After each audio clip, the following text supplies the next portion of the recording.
Very good. Is this on? Sounds like it. All right. All right. Good evening.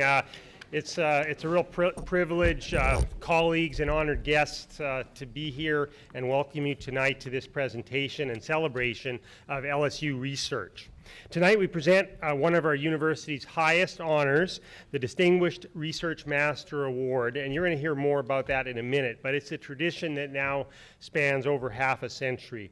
Each year, LSU's Office of Research and Economic Development selects 2 faculty members with outstanding career accomplishments in research scholarship, one in arts, humanities, social and behavioral sciences, and one in science, technology, engineering, and mathematics, STEM. The award, as I mentioned, established more than 50 years ago, comes with a university medal, and it represents LSU's enduring commitment to celebrating those who push the bounds of knowledge and creativity. So why do we celebrate research so vigorously? Because research is the lifeblood of LSU's mission and a powerful engine for Louisiana's prosperity and culture. Our faculty's discoveries and innovations don't just stay in journals and books and labs, they reverberate across the state. Last year, LSU reached an historic peak of $488 million in research activity, and by the way, it's not official. It is actually official, but it's not an official announcement. But you're going to see a big bump in that for the most recent numbers. So the trend is, we're up 4 years in a row by big numbers. Okay. Which translates into an estimated economic activity of about $1.3 billion for the state of Louisiana. And that impact isn't an abstraction. It means jobs created, it means companies launched, it means advances in coastal protection that safeguard our wetlands, it means breakthroughs in agriculture and energy that drive our industries. And LSU research directly fuels economic and societal growth and progress in Louisiana. It's not only about dollars. LSU research enriches Louisiana's culture as well, and we're going to hear about some of that tonight.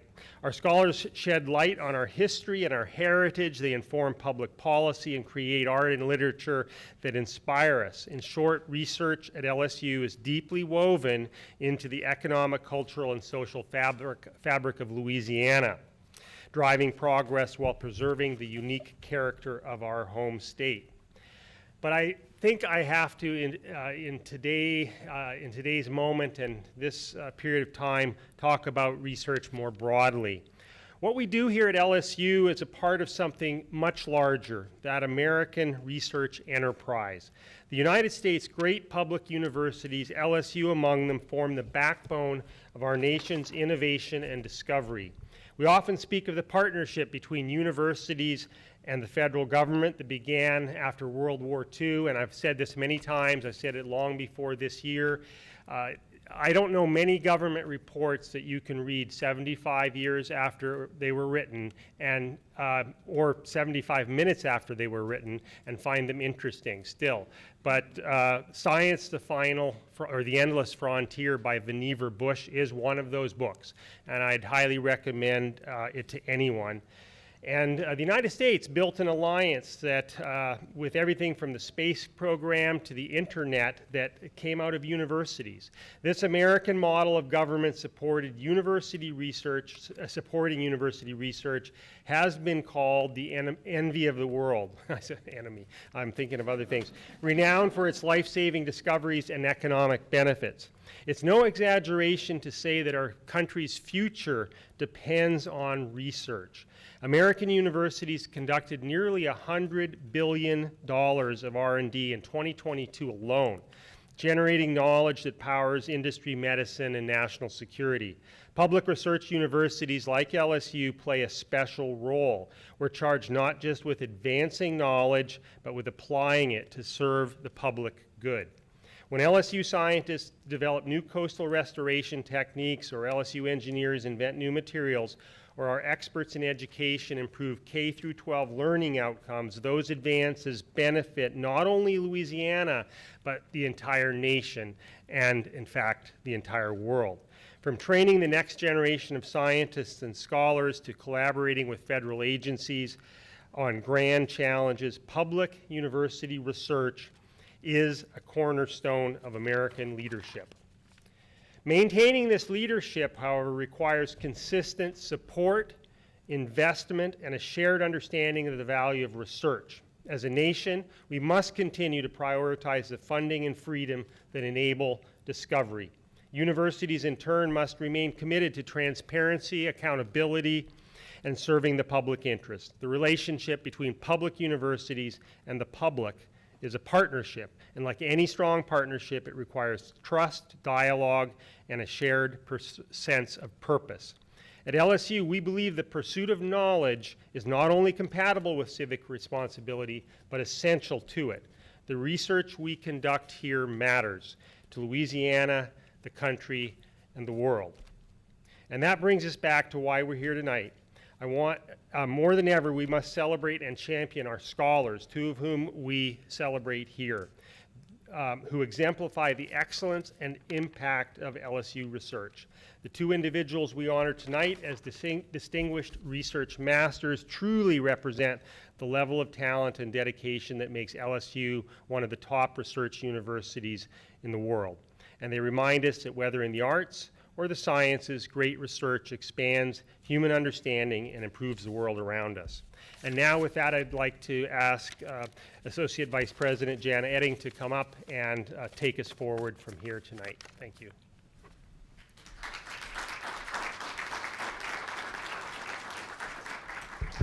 Thank you, Provost Haggerty.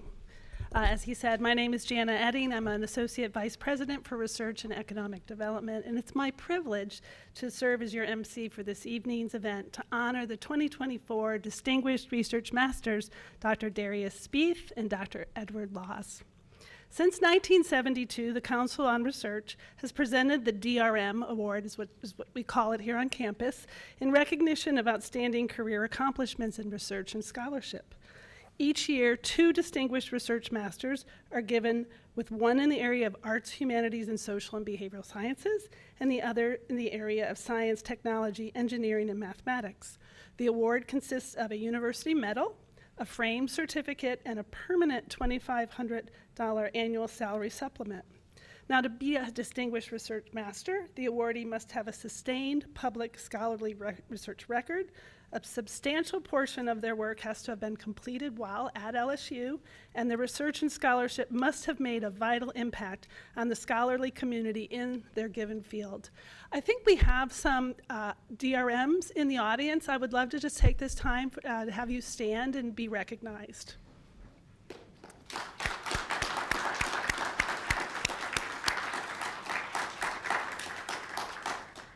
Okay. We're going to start with the recognition of Dr. Darius Spieth. He is our Distinguished Research Master in the Arts, Humanities, Social, and Behavior Sciences. So I'm going to tell you a little bit about him.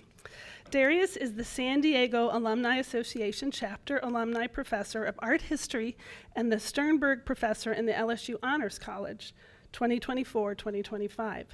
Darius holds a BA from the University of Nebraska-Lincoln, an MBA from the International University of Japan in Niigata, and an MA and PhD from the University of Illinois at Urbana-Champaign. He's globally known for the study of art market economics and French Egyptomania, but has also published on contemporary Californian artists. His most influential books include Revolutionary Paris and the Market for Netherlandish Art, Napoleon's Sorcerers, and the Sophicians, and Robert Williams' Conversations. In addition to these books, he has authored numerous chapters, exhibition catalogs, scholarly articles, and translations. Note that he speaks 6 languages. Okay.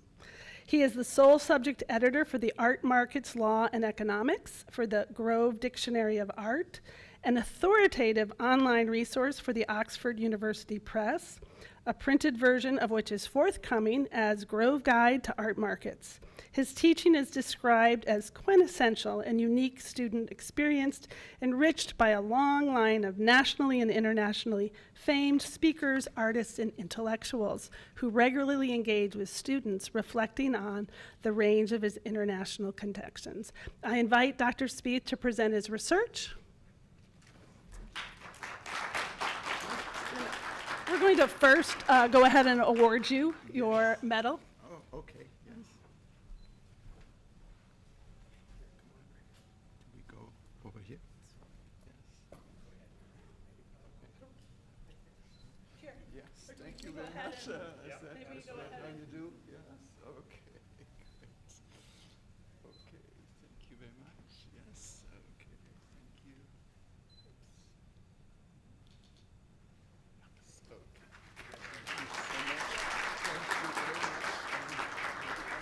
Put it here. I do think I do get animated during the lectures, right? So you know, so how do I, you know, how do I get to mine here? That's the. There should be a clicker. Oh, okay. Ah.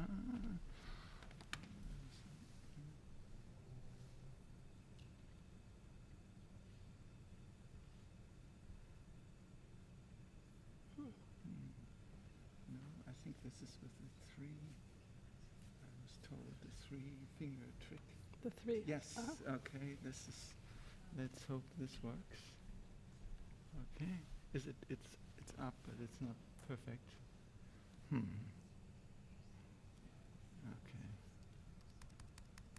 But it's not okay. I need to. Yeah.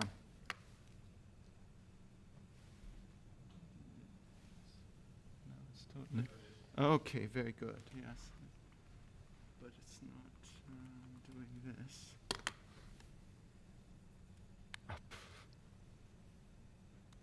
Okay, so here we go.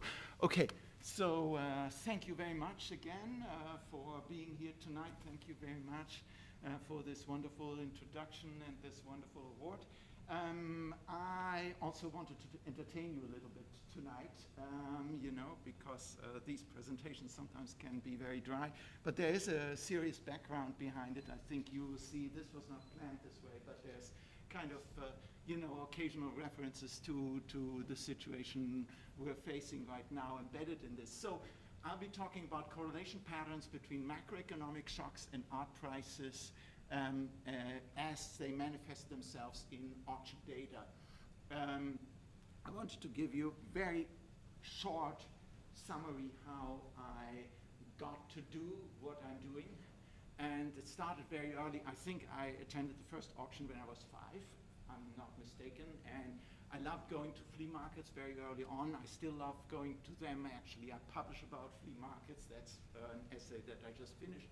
And I started working with auction houses already when I was 16, selling, buying, and going back and forth.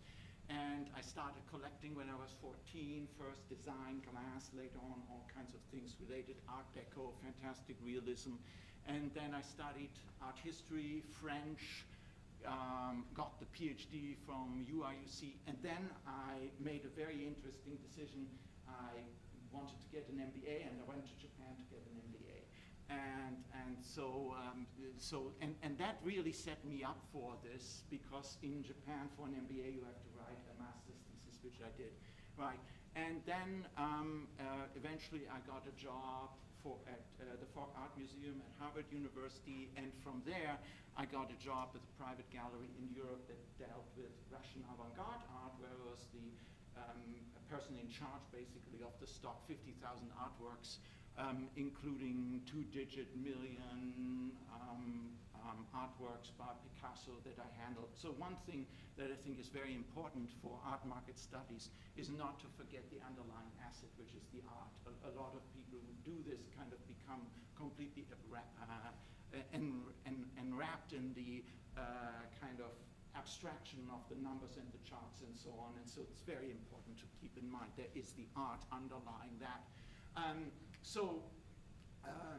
Kind of statistics, 1001, positive negative correlations, right? So if you have two developments where one moves in lockstep with the other, oh, yes, okay, thank you very much. Yes, indeed.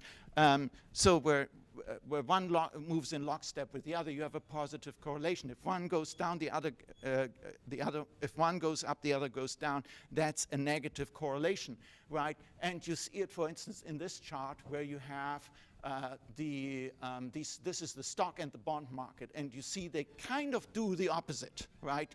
And that's a negative correlation, and that's very important here for the discussion of the subject. So the other element here is economics 1001. We talk a lot about shocks these days, right? And economic shocks, the textbook definition is unexpected events that disrupt the normal functioning of an economy, causing short-term disruptions, long-term changes, can be positive, negative, can be supply-demand shocks. 1973, 1974, oil price shock, most recently tariffs, but you can also think of things such as earthquakes, you can think about wars, you can think about revolutions, really abrupt changes, right? And so I'm looking into how such abrupt changes in the macroeconomy, in history, if you want, affect art prices and the correlation patterns. What can we learn by looking at this thing? Before I get into this subject matter, one last point about finance. There's also philosophical ideas related to finance, and one is the mechanical way of thinking about finance and the economy, The Invisible Hand by Adam Smith, right? Prices are defined by this purely mechanical interplay of supply and demand, for instance, right? Another way of looking at it is that this is driven by human beings, and you can have an argument whether human beings are rational or irrational. Finance, economic people say they are rational. Okay, let's just assume that. But nevertheless, psychology is a driving force here, and that's behavioral finance. One example is risk. So you can actually take a test figuring out how risk adverse or not you are, right? That differs with personality.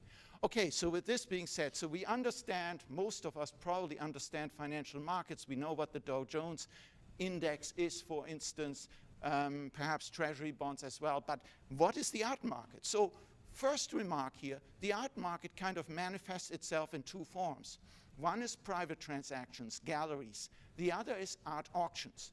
Now, the problem with data that you could or could not get from private transactions is that you cannot get your hands on it, and it's also, so it's proprietary data, so you can torture an art dealer and they will not divulge who the client is, how much they're supposed to pay, and so on. So that's one problem right there. And the other thing is auctions can be publicly observed, right? So let's just hope I can get this, change this to have the quick video. I don't know. Anyhow, no, I think it's, anyhow, I had a quick video here that shows you, most of you probably know how it works. The hammer falls, you have an audience, and you have people bidding on it, phone bidders, and whatnot. Right, so that's the price formation. Now, this is actually a database that I subscribe to. It's the major art price data provider. I have a portfolio of artists who I'm looking for. You can click on that. You can see past auction results, but you also get notifications about upcoming auctions. So this is the kind of primary data source. If you click on any one of these entries, this is what you will get. Here, you see the estimate, the launching price, and then you see the hammer price. Sometimes it's not sold. This example maybe comes as a surprise to you. Auction house in Romania. Yes, there are auction houses in Romania. It's not just the US or London or Paris. And just as a quick reminder, the underlying assets, these are some examples of works, artworks by Jules Perahim, and I took the liberty of throwing in artworks that are in my own collection, right? So I always wanted to remind us, this is what finance people call the underlying asset. Okay, so now we all know the internet databases have not been around forever. There are art market prices that go back to the 1700s. So this goes back to about 1990. And prior to 1990, you have these phone book size yearbooks that you need to look up. And this, recording art prices started relatively early. I have a little article that actually looks at how good this data is, where I compare the kind of success rate of the two major ArtPrice data providers, ArtNet, ArtPrice. Anything related to art prices is noisy. This is not perfect data. It's not of the same quality that you would expect to find with financial markets.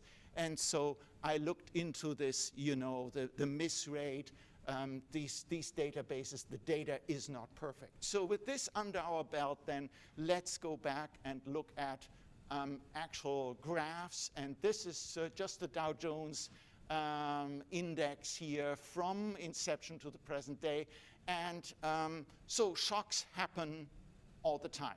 Bigger, smaller, it has to do with information that is being absorbed by the markets and their various theories about how quickly that information is absorbed. Again, just going back a few days, we all know what happened, what that did to the financial markets. I talked about, for instance, the oil price shock in the early 1970s. That's not even marked here. You have the Great Depression, you have the COVID event. All of this is clearly visible. Okay, so now you can, and I'm not going to go into the technical part here, how you actually get from the auction data to the graphs, but you can get these data points. One of the earliest graphs, art market indexes, was the MyMoses index. I believe these were people at NYU, and it's graphed against the S&P index, so that's the stock market. If you look at the life of this graph, there's kind of three major events here. And the one to the right clearly show a correlation pattern, even though it's lagged. But then what do you do with this thing that kind of happened in the 1990s? There does not seem to be a correlation. There's a correlation, a positive correlation certainly, for the second two ones. But this event about 1990 was the subject of my first publication in a very prestigious finance journal, together with some Japanese colleagues, looking into this. Now, the mystery is being resolved if you look at the Nikkei index. This is Japanese stock, and there was a large stock market bubble that was driven by real estate in Japan in the 1980s, when Japanese bought heavily Vincent van Gogh's, Renoir's, and moved the whole art market at large. And now you see a clear correlation pattern between the Nikkei here and, of course, also the radical decline of the Nikkei. Another art market graph up here, more recent. Again, I think in the life of this graph, there are two major events here. These are all art market graphs. The first one, contemporary art, lots more fluctuation, lots more volatility. Volatility means risk. Most of us don't like it, but contemporary art is more risky than old masters, let's say. That's intuitive, or drawings, and so you see the swings are much bigger. That's all fine. Now, look at, again, this is Dow Jones, right? So we do remember what happened in 2008, what happened in 2008 in financial markets. That was the subprime stock market crash, mortgage crisis, right? We also know what happened in about 2020, right? So this was COVID. Now, the 2008, very strong positive correlation, but this is a negative correlation here for COVID. That makes intuitively sense. People were locked up in their apartments and they discovered auctions, and the auction houses all went online and so on. And so this is what happens. But that raises the question, are financial markets and art markets always positively correlated, or under what conditions is this negative positive correlation being broken down? And this gets me, I worked on the segment 1980s, 1990s, but I also worked on the 18th and 19th century, and this is basically the subject of this big book, right? And there is also a financial section here. This is my own data. Again, the difference here to the previous graphs is that this is number of lots sold. These are not art prices, but if you say, okay, the number of lots sold reflect the supply and demand, and therefore the economic health of the market, maybe this will help as a proxy. The problem is you don't have complete data sets for this period. GDP also is incomplete, but you see a clear correlation, positive correlation pattern, nevertheless, going back 1775 to 1850. You see the 1848 revolution having a big impact. The 1830 revolution, this is France, this is Paris, right? 1830 revolution having a big impact. You see how the Industrial Revolution really drove all of this up, and you also see how the French Revolution of 1789 had a real big impact on it. Now, this is not our art market of today. This is a market where you don't have modern art, where you don't have contemporary art.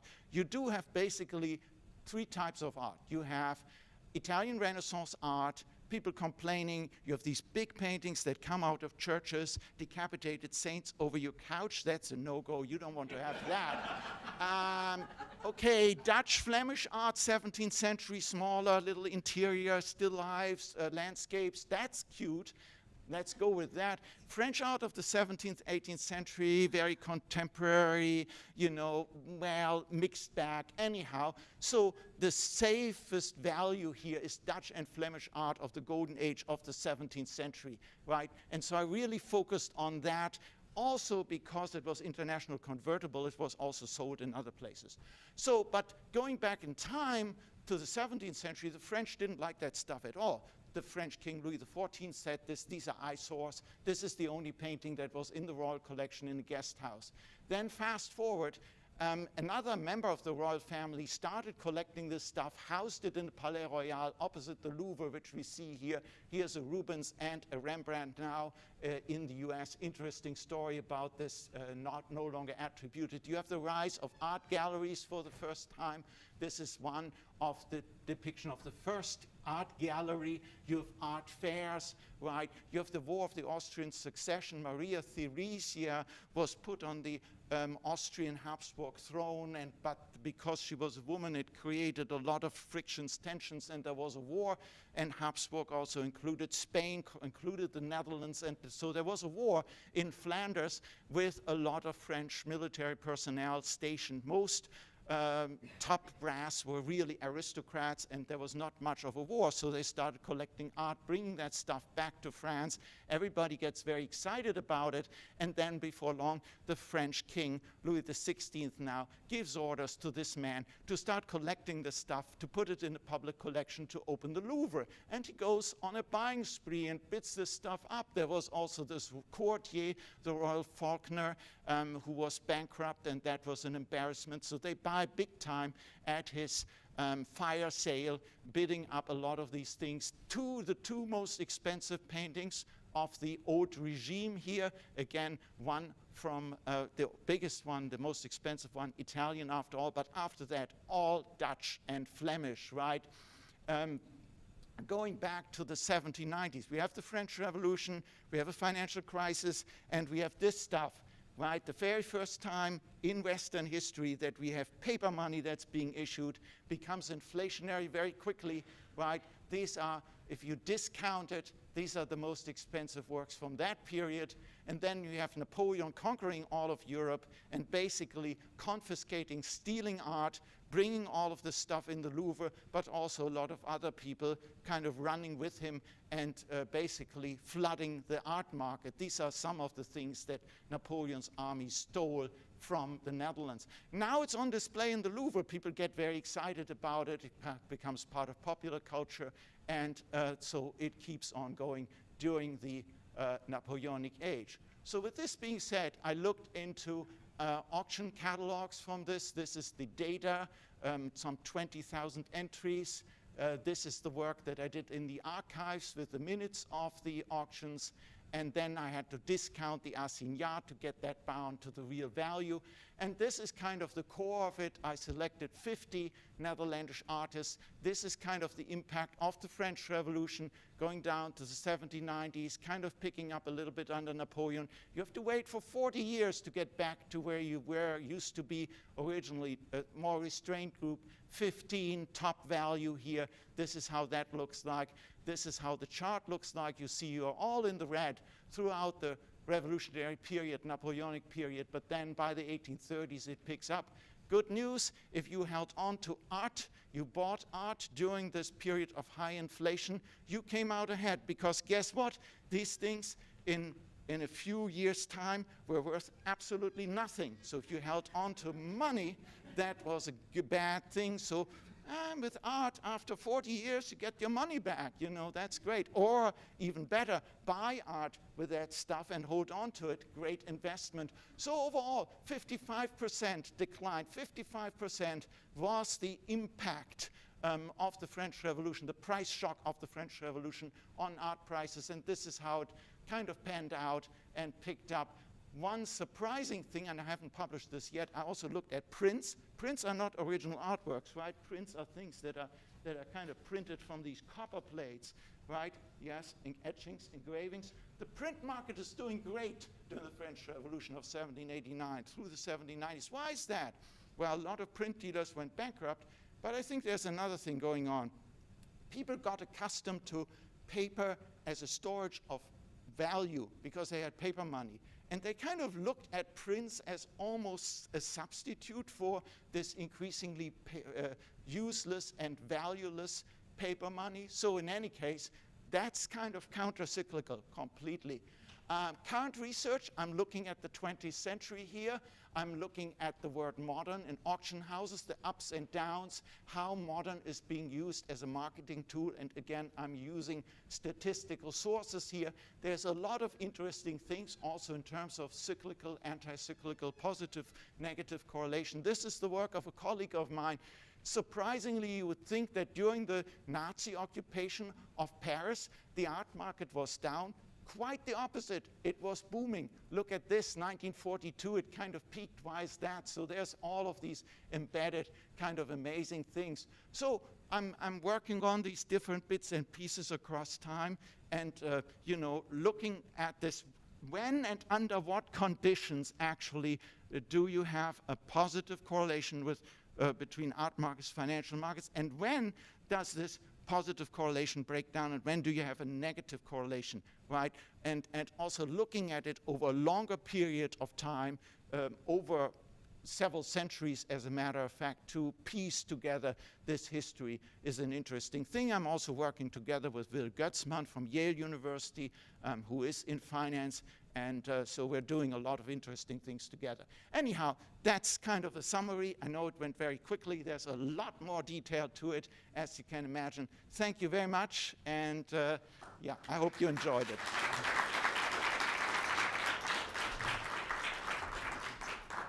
Thank you.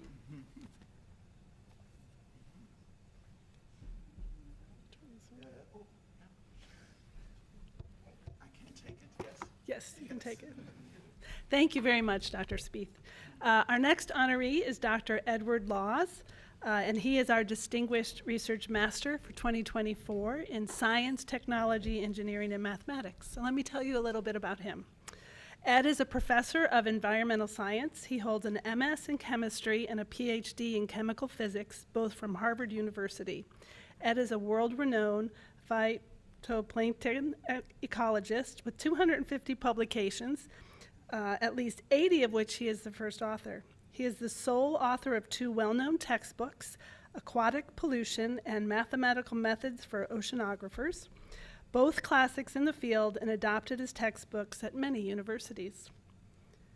He has an H-index of 52, an achievement few can boast. Ed has received $16 million as a PI or co-PI in grants, including 12 from the National Science Foundation since his hire at LSU in 2005. Ed is a dedicated teacher and mentor, having graduated 11 PhDs and 14 MS students. He received several awards and recognitions, including the LSU Distinguished Faculty Award and the LSU Alumni Professorship. Ed has an outstanding record of teaching, research, and service with major impact to the field of marine ecology. I invite Dr. Laws to receive his medal and then present his research.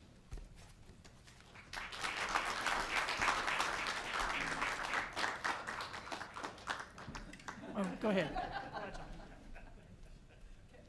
was enjoying being a spectator.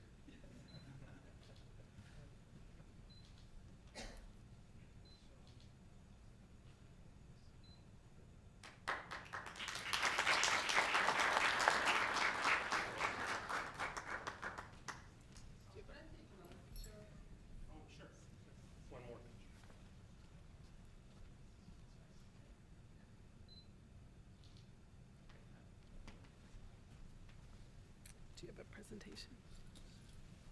Do you have one? Yeah, well, let's hope so. Is this it? Is this one it? No. No, that's his.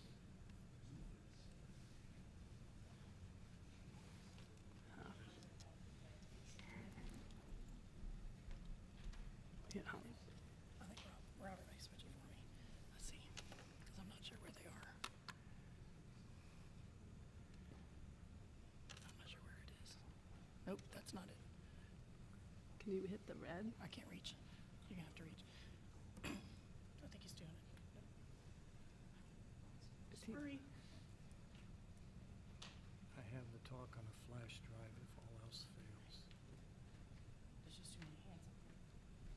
Is somebody managing it outside of this? It's not recognizing my.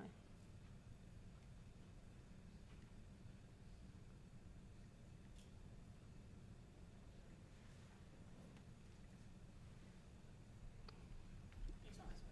Yeah, it's wanting you to learn about home elevators. Yeah, let's get rid of that. There it is. There we go.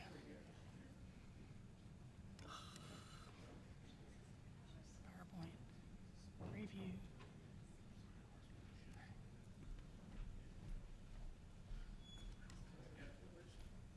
So it's close.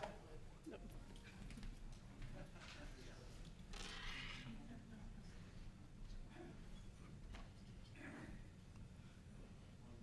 Use slideshow.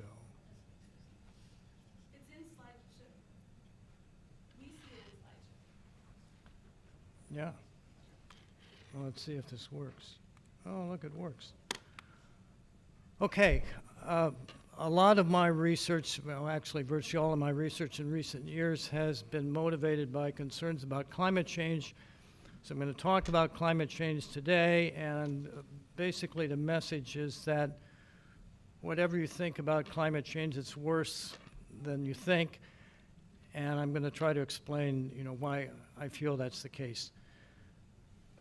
Of course, the major issue is that the CO2 concentrations in the atmosphere have been going up, and it turns out that, interestingly, about 250 million years ago, roughly 250 million years ago, the CO2 concentrations increased rather dramatically, and they went to just about where they will go if we go ahead and burn off all the fossil fuels in the next few hundred years. Now, there were no people on the Earth 250 million years ago, so why did the CO2 concentrations go up? And it was a result of a long series, hundreds of thousands of years of volcanic eruptions in what is now Siberia. And if there are any geologists in the audience, on a geological time frame, what puts CO2 into the atmosphere is volcanoes. Volcanoes are our friend, right? They put CO2 into the atmosphere. What takes it out is photosynthesis and a process called weathering, which is the interaction between water and carbon dioxide and rocks. Those two processes take it out. And as we'll see over time, the CO2 concentrations have gone up and down. Okay, so 250 million years ago, there was this rather dramatic increase in the concentrations of CO2. And yes, there was a climate change.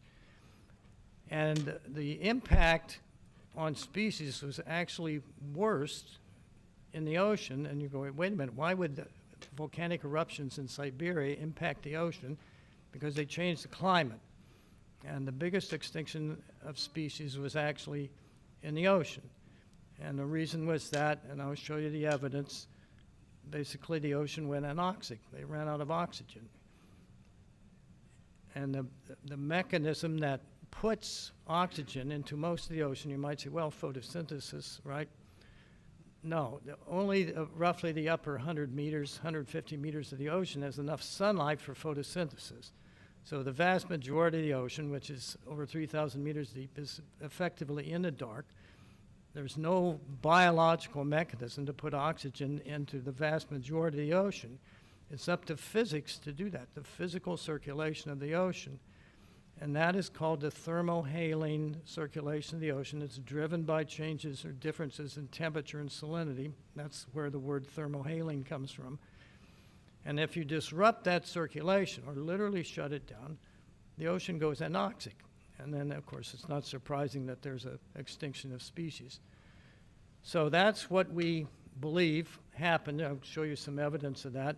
250 million years ago, the thermohaline circulation of the ocean was shut down or seriously disrupted as a result of climate change. I have to explain how that happened. But the point I want to make is that what we're doing right now, burning fossil fuels and putting CO2 up into the atmosphere, has potential to create exactly the same effect, to shut down the thermohaline circulation of the ocean. So this is a figure from a rather famous, frankly, paper by Caldera and Wickett, as you can see, published about 20 years ago in Nature. And on the upper panel there, you see the emissions of CO2 that, in this model, they are projecting that basically we burn all the fossil fuels. And we burn all the fossil fuels over a time frame of about 500 years. If you integrate under that curve, you get almost exactly what, if you look into the literature, the known fossil fuel reserves are: coal, oil, right? So they're just, okay, let's assume that we burn all the fossil fuels. What happens? In the second panel, you see the CO2 concentrations of the atmosphere. That's the PCO2. Right now, they're about 400 parts per million. They go up to about 2,000. Happen. We have to face up to that sooner or later. And you see the CO2 concentrations in the atmosphere slowly coming down. That's because the ocean is taking them up, okay? So the ocean ultimately will come to the rescue and take up virtually all the fossil fuel CO2 that we're putting up in the atmosphere. But the time frame for that to happen is roughly 10 or 20,000 years. Okay, so I mean, if you're willing to wait 10 or 20,000 years, the problem goes away, right? The CO2 will get into the ocean, will go all the way down to the bottom of the ocean. It will interact with sediments at the bottom of the ocean and be turned into bicarbonate, which is one of the major salts in seawater. No problem, right? But the problem is the time frame is 10 or 20,000 years. In the meantime, you're looking at serious climate change, okay? So this is a computer simulation, right, going back 600 million years. And this is so-called Phanerozoic time, the most recent eon of time. And you can see you have three eras there: Paleozoic, Mesozoic, Cenozoic. Okay, there are two graphs shown here. The blue graph is the average temperature on the Earth. And you can see that during most of this period of time, 600 million years, the average temperature on Earth has been about 10 degrees warmer than it is now, which is interesting because everyone's concerned about climate change. We are in an ice age right now. Why is there ice on Antarctica? Why is there ice on Greenland? Because we're in an ice age, right? And that's humans that first appeared on this Earth during this ice age, so that's what we're used to. But the fact is, if you go back in time and look at the history of the Earth, that has not been the norm. The norm has been the temperature's about 10 degrees warmer. Now, you notice that there are two periods of time on this graph where the temperature rather precipitously drops down to more or less what it is now. Those were ice ages, okay? The current ice age is officially about 3 million years old. But, okay, occasionally there are these ice ages, but the norm is warmer temperature. Now, if you look at the CO2 graph, which is the black curve, you can see that if you go back 400, 500 million years, there was a heck of a lot more CO2 in the atmosphere than there is now. 5,000, 6,000 parts per million. You go, whoa, the temperature must have been off the charts. No, it wasn't. It was only about 10 degrees warmer. Why? Because what we call the solar constant, the amount of sunlight energy coming from the sun and impinging on the Earth, has been gradually getting bigger. Why is that? That's because the sun has been getting bigger, right? The sun is converting mass into energy, right? What holds the sun together? Gravity, right? So the gravitational force of the sun has been gradually becoming less and less. So if you go back in time, the sun was actually smaller than it is now, and the amount of energy that the Earth received from the sun was less. This is the so-called pale sun, right? And one of the issues, if you look at people who study climate is the so-called paradox of the pale sun. Why wasn't the Earth frozen over? Going back in time, because it was not getting as much sunlight from the sun, CO2, right? Greenhouse gases. Conveniently, to say the least, there were a lot more greenhouse gases 500, 600 million years ago than they are now, and that more or less balanced what the sun has been doing over geologic time. Now, this is just an aside, but if you want to look forward in time, you can see that we pulled down the CO2 about as much as it's not going back to 5,000, 6,000 parts per million. We pulled it down about as much as it's going to get pulled down. The sun is going to keep getting bigger. And if you look at other stars like the sun, which is a main sequence star, what do? They turn into red giants. In about 1 billion years, don't have to worry about that, but about 1 billion years, the sun will literally swallow up Mercury and Venus, and it will have destroyed all life on Earth. The seas will literally boil away. But don't worry about it, it's 1 billion years from now, okay? But that's what's been going on in the past, and conveniently, these two have more or less balanced one another out. Now, the point I want to make here is if you go back during this time, Phanerozoic time, you can see that there's only one, geologically speaking, brief period of time, about 300 million years ago, when the temperature on the Earth and the CO2 concentration in the atmosphere were about the same as they are now, right? And then you see the CO2 concentration rather abruptly goes up. It's about 250 million years ago, and it goes up to about 2,000 parts per million, right? And the temperature goes up. And that was the so-called Permian, well, the PT extinction, the Permian-Triassic extinction. That is the greatest extinction of all time, okay? And that's, that's why we should be concerned, because if we burn off the fossil fuels on a time frame of roughly 500 years, where does the CO2 go? 2,000 parts per million. And that triggered the biggest extinction of all time. So wait a minute, right? So the problem was actually most severe in the ocean, which is provocative because the volcanoes weren't in the ocean. They were in Siberia. 90% of marine species, you can see 60, 70% of terrestrial animals, vertebrates. Where's the evidence? Interestingly, the evidence is, the particularly good evidence is in China, where you have a fossil record and you can see, things disappearing, right? Okay, so if you're interested in studying this, that's the place you go. It's southern China, okay? Okay, what caused this? A long series of volcanic eruptions, and it's called the Siberian traps. I'm not going to go into how the word traps got into it, but it's a foreign word, okay? The Siberian traps. These volcanoes were erupting over an area roughly half the size of the United States. And unfortunately for the climate, there were deposits of coal overlying the magma chamber, and so when the molten rock came up, it vaporized the coal. Now again, on a geologic time frame, not all volcanoes have coal deposits sitting above them, but this series of volcanic eruptions introduced an unusually large amounts of CO2 into the atmosphere, partly because of the coal, and also because it lasted for literally hundreds of thousands of years, right?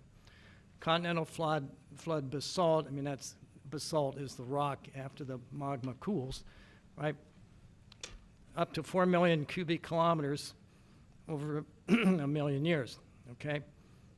Roughly 1 million years. That's how long this went on. It's incredible. This is where it happened. Don't try to read this too carefully. It's a foreign language, but okay. The area you see outlined there is where all this took place, roughly half the size of the United States. And if you go there now, here's the basalt left over, and look at this, it's 2,000 meters thick. That gives you a sense of what was going on. Okay, it was a million years, and this stuff was pouring out, introducing CO2 into the air, 2,000 parts per million, okay? Now, so what?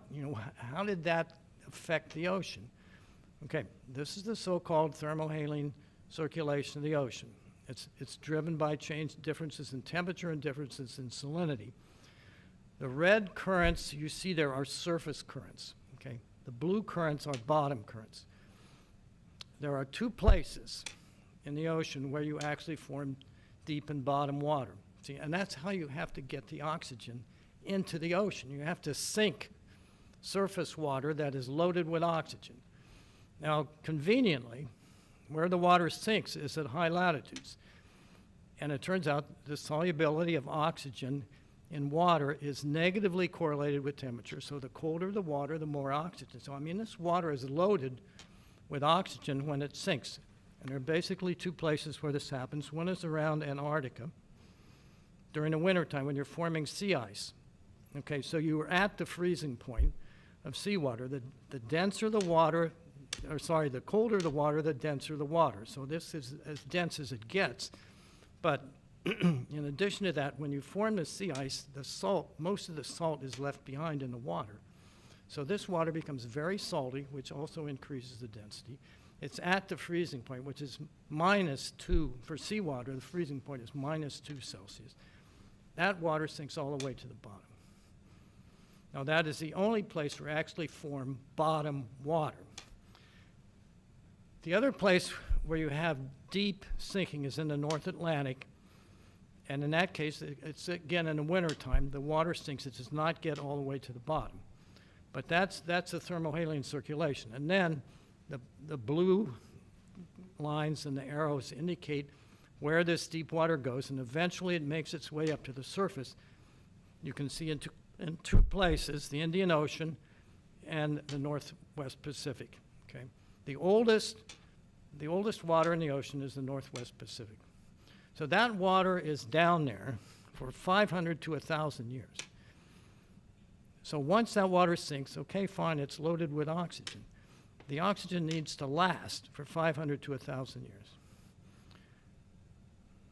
And you can imagine the problem, because if you slow this thing down or stop it, the water goes anoxic, right? Because there's no biological mechanism putting oxygen in most of the ocean, just the surface waters, 100, 150 meters.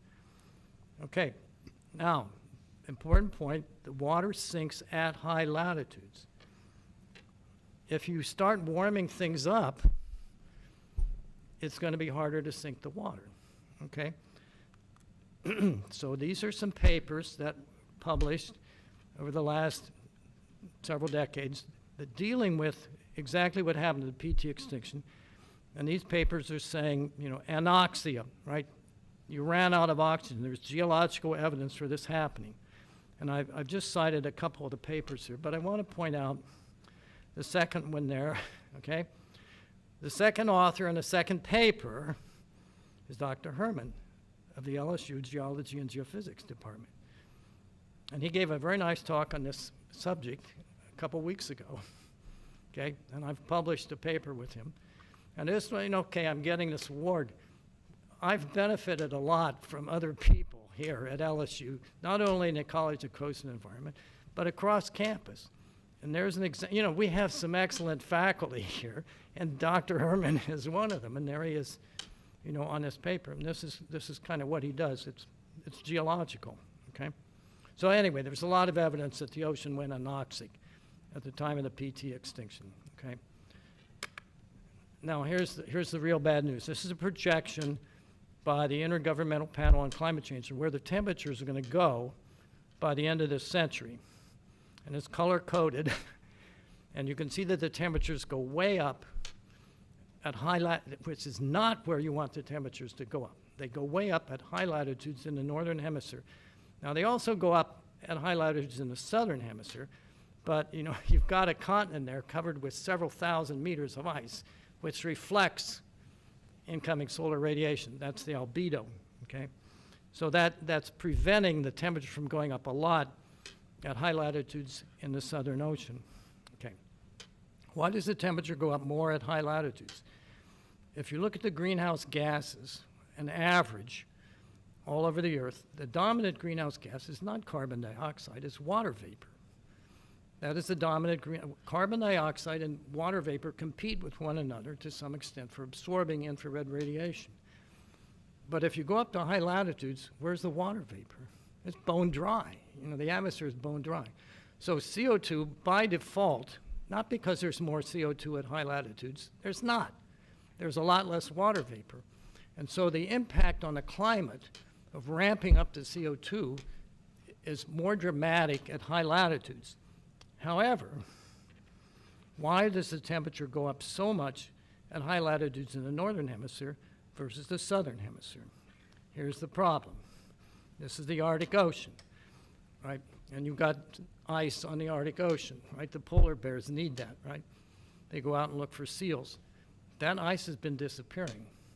As we increase the CO2 concentrations in the atmosphere, the climate is warming at high latitudes in the Arctic.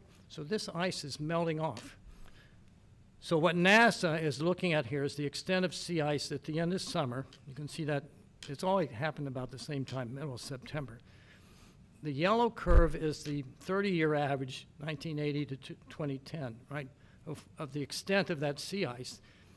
Well, you can see in 2022 that it was a lot smaller. There's a much smaller area of the Arctic Ocean covered with ice at the end of the summer. Why do we care? Because snow and ice reflect incoming solar radiation. That's called the albedo, right? So that tends to cool things. Water absorbs very effectively solar radiation. So if you eliminate or dramatically reduce the amount of snow and ice on the Arctic Ocean during the summertime, things warm up a lot faster, and that's what the Intergovernmental Panel on Climate Change is projecting, that the Arctic Ocean will literally be ice-free by the end of summer of roughly 2050, 2060. Now you might say, well, what about the wintertime? Yes, there's snow and ice, but there's no sun, right? It's 24 hours of darkness, so who cares, right? What we care about is during the summertime when there's sunshine, including 24 hours. But the problem is that sunlight is going to be absorbed instead of reflected by open water. So this is what the extent of sea ice on the Arctic Ocean at the end of summer has been doing, going back to about 1980. And you can see it's been coming down steadily, and if you take that green line and project it, the Arctic Ocean is ice-free by the end of summer of roughly 2060. Well, that's what the Intergovernmental Panel on Climate Change is concerned about. That's why they're projecting the temperature to go up so dramatically, 5-10 degrees Celsius at high latitudes in the northern hemisphere. Okay, so what? Right? Melting the ice on the Arctic Ocean does not change sea level. Absolutely has no effect on sea level. The problem there is Greenland. See, if that snow and ice melt off, then you really start ramping up the temperature at high, then you start seriously melting the ice on Greenland. And if you look closely at this slide, by the way, it belongs to Denmark, okay? There's roughly 1,000, in round numbers, roughly 1,000 meters of ice on Greenland. And so if you raise the temperature at high latitudes in the northern hemisphere, you start seriously melting the ice on Greenland. And so you have a lot of fresh water flowing into at high latitudes. And fresh water does not sink through salt water. So this, melting the ice on Greenland has potential to shut down or seriously disrupt the thermohaline circulation of the ocean. Well, okay, let's see how bad it is. This is a paper that's written by Stefan Rahmstorf a couple years ago. Thermohaline circulation, dangerous thresholds. Okay. The two dots there you see are where, more or less, deep water is formed in the North Atlantic. The red lines there are the surface currents, the blue lines are the bottom currents. So that's where this water sinks, more or less. So this paper's about what happens if we start pumping a lot of fresh water into the North Atlantic. And this is the figure from the paper. So it's freshwater forcing, and the SV is Sverdrups. And if you want to know what a Sverdrup is, it's 1 million cubic meters per second. Okay? And you can see on the vertical axis is North Atlantic deep water formation. Okay, so basically, you look at that curve. As you increase the freshwater forcing, the formation of North Atlantic deep water slows down, but then, whoops, it just shuts down at a freshwater forcing of, in round numbers, about 0.12 spheredrips. Okay, it shuts down, and you go all the way to zero. You absolutely stop forming deep water in the North Atlantic. Now, the bad news, and okay, it's a computer model, but the bad news about this is once you turn it off, it's not easy to turn it back on. What you've got here is called a regime shift. And you have to go all the way back to zero freshwater forcing before you can turn on formation of North Atlantic deep water. And that's what this paper is about. Now, fine, let's suppose we melt all the ice in Greenland. How much freshwater forcing are we talking about? Okay, you look at the amount of ice on Greenland, and we're going to assume that it all melts off in 1,000 years. And if it all melts off constantly, you're looking at 0.08 spheredrips. And you go, oh, thank God we're saved. Only an idiot would think that it's going to melt off at a constant rate for 1,000 years. Of course, at the beginning, it's going to be slow. At the end, it's going to be slow. In between, it's probably going to be much faster. And also, 1,000 years is arbitrary. We don't know. Okay, there's a couple scenarios. You can warm things up, and the ice starts to melt, and drip, drip, drip, it flows into the ocean. Okay, that might be 1,000 years. But the other scenario is that it starts melting, and the meltwater flows down through crevices in the ice right down to bedrock, which is it's doing, right? And it lubricates the interface between the ice and the bedrock, and then big hunks of ice just start sloughing off. If that happens, you may be looking at a lot less than 1,000 years. Okay, so there's definitely a potential here for having enough fresh water flow into the North Atlantic as a result of melting the ice on Greenland that you shut down or certainly seriously disrupt the thermohaline circulation. And that's apparently what happened 250 million years ago when the CO2 concentration in the atmosphere went to 2,000 parts per million. Okay, now, the continents 250 million years ago were not where they are now, okay? This is more or less where the continents were back in the good old days, 250 million years ago. Was there any ice? Yes, that blue area you see, it says the Karoo glaciation. Yes, there was ice. Now, we don't know the details of what happened 250 million. We know that the ocean went anoxic, right? There's plenty of evidence. Why would that happen? Because you shut down the thermohaline circulation. So I just want to make the point that, no, the continents weren't then where they are now. Arguably, the situation is worse now because you've got the Arctic Ocean sitting there surrounded by continents, and where the ice on the Arctic Ocean is a couple meters thick at best. So it doesn't take a whole lot to melt that ice. It does not change sea level, right? It changes the albedo. And that's when you start seriously melting the ice on Greenland. Okay, and then you shut down the thermohaline circulation or seriously disrupt it. But you also raise sea level, right? You're pumping a heck of a lot of water into the ocean. And if you melt all the ice on Greenland, sea level rises by about 7 meters. So this is what happens to Louisiana with a 7-meter rise. And say, hey, we're saved. Baton Rouge is high and dry. But it's going to be beachfront property, right? Because the whole Mississippi Delta is going underwater. Now, I gave this talk, or a longer version thereof, in China a year or so ago.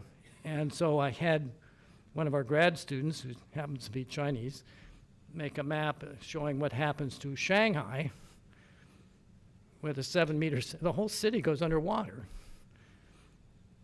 If I were the Chinese government, I would be kind of concerned about that.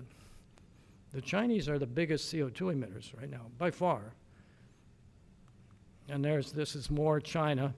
You can see Beijing there in the upper left. So, okay, great, Beijing doesn't go underwater. But I can tell you there are millions of people.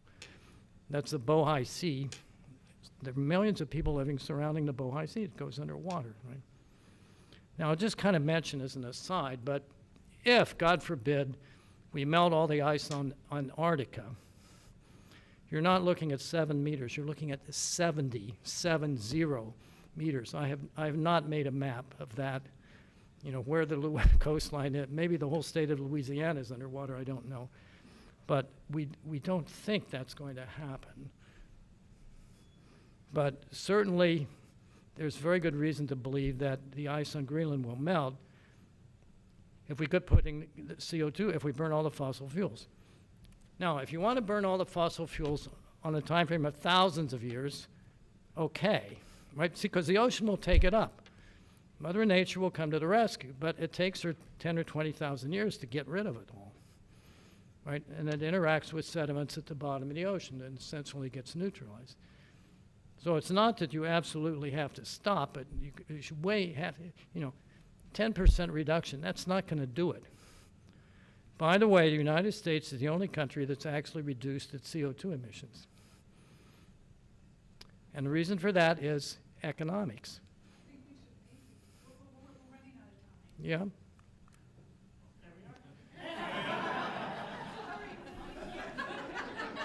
How about that? Right? We need to stop burning the CO2. Now, I gave this similar talk. I gave 2 lectures in the Honors College a couple years ago about this sort of thing. And this is what one of the students said to me after the lecture. Okay, I'll stop there.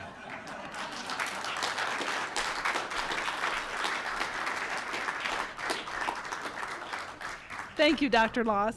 This concludes the 2024 Distinguished Research Master Award. We would like to extend the thanks to all the nominators. This includes other researchers, administrators, staff, department and college level award committees. We'd like to thank the CORE, Council on Research. Are there any members in the audience? They're the ones who conduct a fair, rigorous, and detailed analysis of the nominees.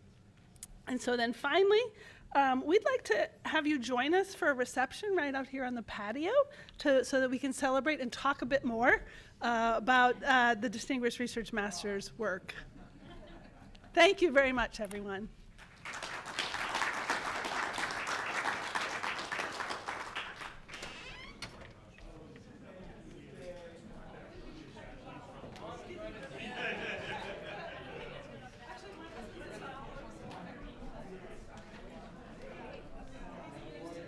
The sun is here.